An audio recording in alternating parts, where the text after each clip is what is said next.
freshly baked carrot cake and fresh pressed coffee.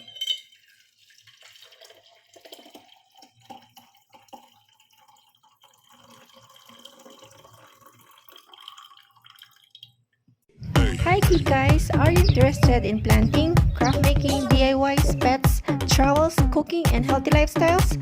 Don't forget to subscribe and click the bell button. Ang mga sangkap ng ating carrot cake. Meron tayong 1 cup ng ating grated carrots. Ayan. Halo lang natin dyan. 3/4 cup ng sugar. Isang itlog. Half cup ng vegetable oil.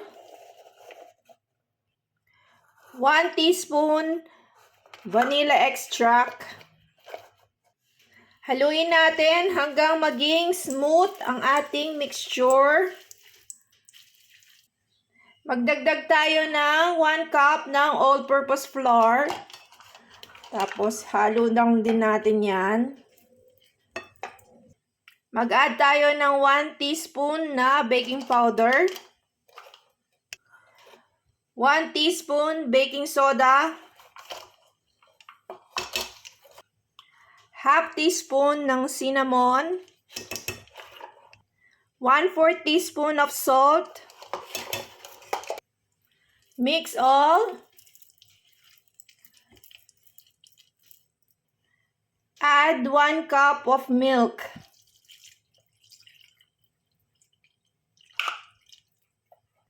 Lagay na natin sa ating grease container. Make sure naka-preheat na yung oven nyo sa 350 Fahrenheit.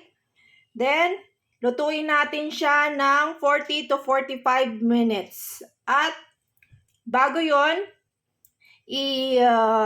toothpick test muna natin para sure tayo, okay?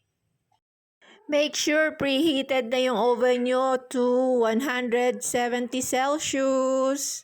I-bake natin ng 45 minutes to an hour.